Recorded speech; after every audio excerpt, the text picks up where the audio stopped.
trading floor exploded in chaos as numbers turned crimson on giant screens. Edward Mason watched his company's value dissolve, whispering, "This cannot be happening." Phones rang like alarms, brokers shouted, and investors stormed away. Victor Kane stood in his glass office, smirking as if he had orchestrated the storm. Daniel Harper gripped Edward's shoulder, whispering that they could still fight, but Edward's vision blurred. The empire he built over 15 years was falling apart in seconds, and all he could do was stand frozen in the center of panic. Edward sat slumped in his office, blinds half shut against daylight. Silence pressed against him while Daniel stood by the window, arms crossed. Daniel said, "We're down 60% in less than an hour." Edward stared at a framed photo of his wife and daughter, whispering, "I built this from nothing, and now it's ash." Outside, traffic echoed faintly, yet the world felt distant. The weight of employees, investors, and family bore down on him, leaving him breathless. For the first time, Edward wondered if he would ever rise again. Across the city, Victor Kane watched from his high-rise office as the collapse played like a symphony. He murmured, "Desperation creates opportunity." His assistant placed fresh contracts on his desk, targeting Edward's assets. The skyline outside glowed with sunset, golden and calm, but the office was cold and predatory. Victor's smirk grew as he poured another drink. While thousands suffered, he prepared to strike. The crash wasn't random. It was his orchestration, and Edward Mason was his first intended casualty. Later, Edward sought advice from Richard Cole, his fallen mentor. Richard had once ruled finance but now lived in a cluttered apartment. Newspapers stacked everywhere. Edward said, "I think I've lost it all." Richard, voice rough, replied, "Then you finally joined the real world." He poured cheap whiskey, sliding a glass across. "The market doesn't destroy you," he added. "Your choices do." Edward felt crushed, but the scars in Richard's voice made him listen. In those words lay both warning and bitter truth.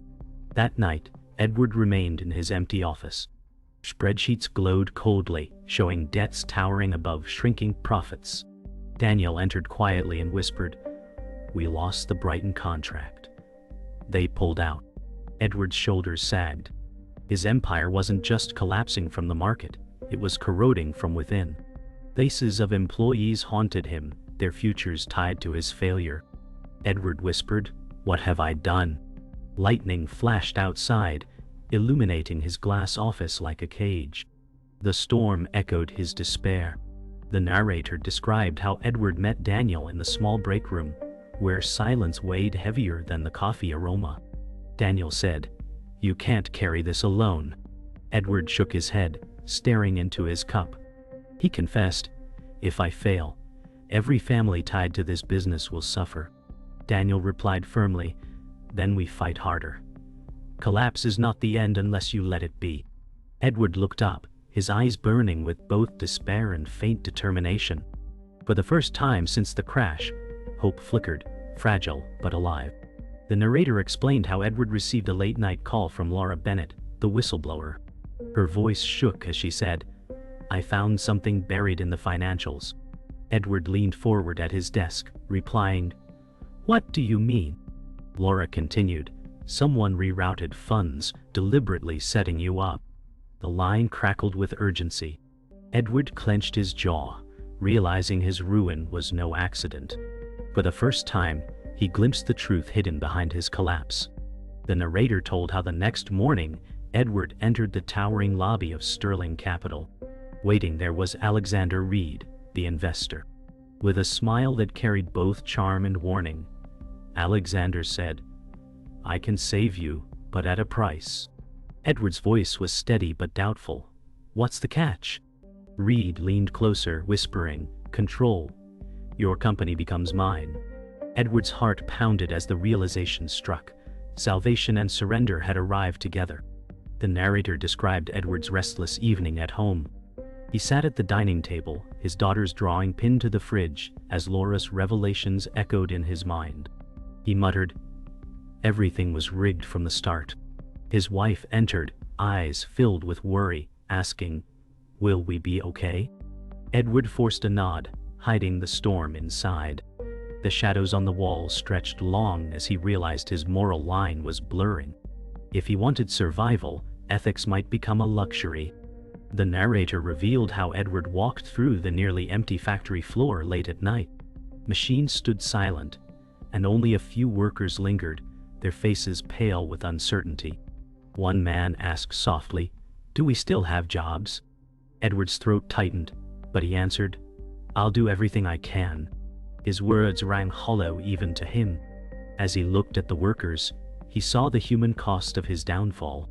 This was no longer about numbers, it was about lives. The narrator described how Edward sat in his office with overdue notices piling high on his desk. His phone buzzed relentlessly with creditors demanding payments. Daniel said, "We're drowning faster than we can swim." Edward leaned back, whispering, "If I can't stop this, I'll lose not only the company but everything tied to it." His hands shook as he imagined employees walking out with their last paychecks. The debts were no longer numbers on paper. They were chains around his neck, dragging him deeper by the hour. The narrator explained how betrayal began to surface. Edward discovered emails suggesting Daniel had secretly spoken with Victor Kane. Edward asked, "Why would you meet him?" Daniel hesitated before replying, "I was trying to buy us time." Edward's voice cracked, "We're selling me out." Silence filled the office, heavier than any words. Their partnership, once built on trust, now stood on the edge of collapse. For Edward, every ally now looked like a potential enemy. The narrator revealed how Victor Kane tightened his grip on Edward's world. From his skyscraper office, Victor signed contracts that drained Edward's remaining clients.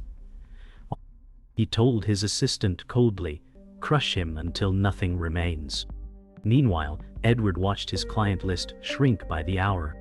The trap was working. Victor's empire grew stronger from Edward's ruin. What had once been competition had now become suffocation. Edward realized he was not merely losing, he was being erased. The narrator described how Laura Bennett uncovered deeper corruption. In the quiet of her apartment, she traced hidden transactions across countless spreadsheets. She muttered, "They funneled everything through shell accounts." She emailed Edward the files, writing, "This was engineered." Her pulse raced, knowing the danger of what she'd exposed. The discovery proved Edward wasn't reckless, it was sabotage. Yet truth came with risk, and Laura's choice to speak could cost her safety, even her career. The narrator explained how Daniel confronted Edward late at night, voice trembling.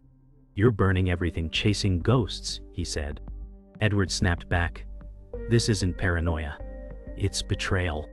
Their argument echoed across the empty office as rain lashed against the windows. Daniel's loyalty, once unshaken, now cracked under the strain. Edward's desperation frightened even those closest to him. Their friendship stood at breaking point, a casualty of the financial war consuming them both.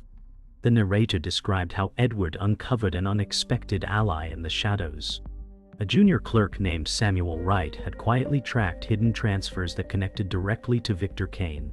Samuel confessed, "I never meant to get involved, but I couldn't watch them destroy you." Edward leaned in, whispering, "You just gave me the first real weapon I've had." The revelation stunned him. A minor player held the key to the truth. For the first time, Edward saw a possible path through the darkness. The narrator revealed how Edward discovered a hidden fortune buried within a forgotten project.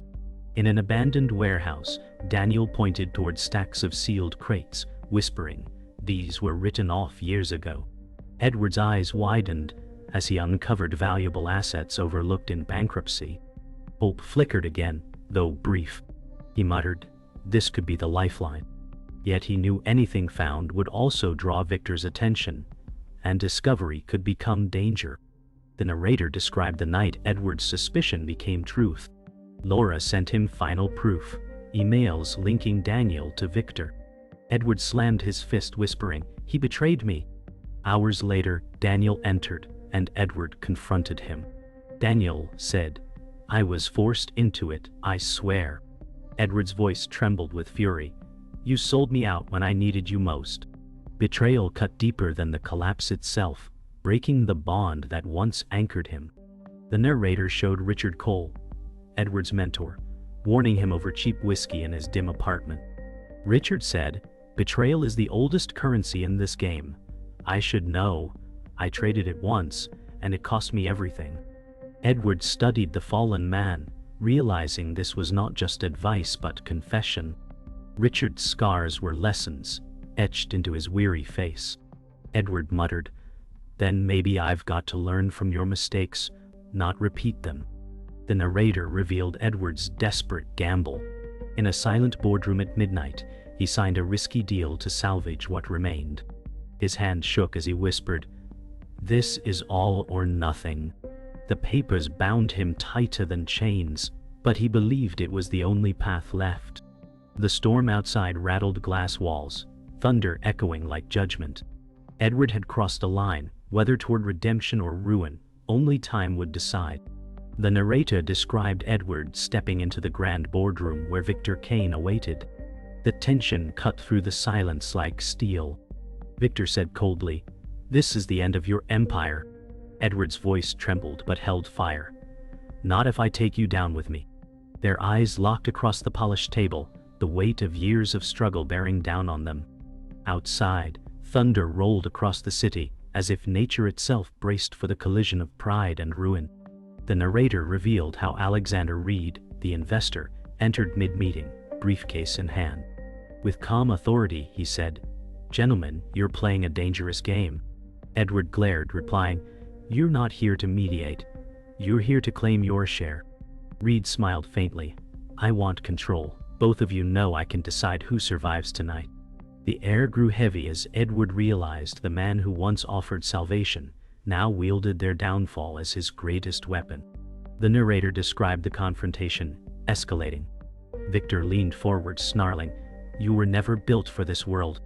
Edward slammed his hand against the table, retorting, "At least I built something worth fighting for." The boardroom filled with shadows as lightning flashed, illuminating faces twisted with anger. Every word was war, every glare a weapon. The Empire's fate hung not on numbers but on willpower. In that charged silence, Edward understood this was his last stand. The narrator explained how Edward's emotions broke loose. He shouted, "You stole everything from me. My company, my trust, my future." Victor only chuckled darkly. Daniel Harper, standing at the door, whispered, "Edward, stop before this destroys you." Edward turned, eyes burning with grief and rage. For years he had carried hope, but now all that remained was the desperate fire of survival. His collapse had pushed him to a brink he never imagined. The narrator revealed Edward's gamble. Against every warning, he pushed forward a final document across the table. "One deal," he declared, "that will decide if I rise or vanish." His hand shook as he signed, the pen dragging like a blade across his fate. Victor laughed, certain of his victory, while Reed smiled thinly, savoring his control. Edward's heart pounded. This was the wager of his life. Redemption or absolute ruin now lay sealed in ink. The narrator described how dawn broke after the storm, but the damage was done. Edward sat in his office staring at the signed contracts. Numbers flashed across his screen showing he had survived, but at devastating cost. He whispered, "I saved the shell of my company, but lost the soul of it." Outside, the city carried on as if nothing had changed, but inside Edward knew his victory was hollow. The collapse had not destroyed him, but it had reshaped him forever. The narrator explained how Edward walked through the company floor, where workers gathered anxiously. One employee asked softly, "Do we still have jobs?" Edward forced a steady voice, saying, "Yes, but things will change." His words calmed no one, not even himself. He knew many jobs would vanish, yet he could not bring himself to admit it. The human cost of the collapse stared him in the face, and their eyes followed him with a mixture of hope and dread. The narrator described how Daniel Harper approached Edward in private, his voice heavy with guilt. Daniel said, "I tried to fix things but made it worse." Edward looked at him with cold eyes, replying, "You broke what I trusted most." Silence lingered between them, as years of friendship dissolved. Daniel lowered his head, whispering, "Then I'll step away." Edward turned his back, unable to forgive. Betrayal left scars no contract could ever heal. The narrator revealed how Laura Bennett sent the final files to the press, exposing Victor Kane's manipulation. On a quiet morning, Edward received the news on his phone. Victor's empire was under investigation. Edward whispered, "He'll finally face it." Yet instead of triumph, he felt only exhaustion. Laura's courage had brought truth, but the cost weighed on both of them. Edward realized justice could still exist, but it never came without scars. The narrator described Edward sitting alone at twilight, staring out over the city skyline. He whispered, "I kept the company, but lost myself." The office was silent, except for the faint hum of machines. The world outside glowed with life, yet inside, emptiness pressed in. His reflection on the glass seemed older, broken by choices made under pressure. The collapse had ended, but the aftermath remained. For Edward, survival had come with a price no balance sheet could measure. The narrator described Edward alone in the silent boardroom, the storm having passed but the air still heavy. He whispered, "I won nothing, I only delayed the fall." The table was littered with signed contracts, each one a reminder of the choices that chained him further. His reflection on the glass seemed hollow, the man staring back no longer the dreamer who built an empire, but a survivor marked by scars. He replayed every betrayal, every desperate decision, realizing that survival had come at a price higher than ruin itself. The narrator explained how Victor Kane's downfall became spectacle. Investigators stormed his office as flashing headlines declared him exposed. The man who once pulled strings now sat in silence with handcuffs binding him. He muttered, "Empires rebuild," but the fear in his eyes betrayed his bravado. Edward read the news, expecting triumph, but instead, he felt an emptiness. The battle was over, but justice came too late to restore what had been lost. Even as Victor fell, Edward carried wounds that no arrest could heal. The narrator described Richard Cole fading further into the shadows of irrelevance. Once a titan, now a ghost surrounded by clutter and regret. Edward visited one last time, only to find a half-empty whiskey glass and silence. The mentor's final words echoed, "This is the cost of playing their game." Edward whispered, "You taught me the price of failure, but I'm still paying it." The room's stillness pressed down like a tomb. Richard had vanished, leaving Edward with lessons carved in scars and memories of what ambition could destroy. The narrator revealed how Alexander Reed emerged stronger than before. Standing before reporters, he announced, "We stabilized what could be saved," his polished voice carrying authority. Cameras flashed as he wore collapse like a trophy. Edward watched from the crowd, shoulders heavy, whispering, "He wins by picking up the pieces I lost." The applause around Reed was deafening, proof the system rewarded power over principle. Edward realized that in this world, those with capital never lose, only men like him bleed. The narrator described Edward alone at dusk, his office now more prison than sanctuary. He stood before the vast window, hand pressed to glass, the city glowing in vibrant colors below. He whispered, "I kept the company alive but lost the man I was." His reflection fractured in the neon lights, showing both survivor and ghost. The collapse had ended, yet the silence it left was unbearable. He understood now that survival was not victory, it was a haunting. In business, no one escapes unscarred, and Edward carried wounds no balance sheet could ever record.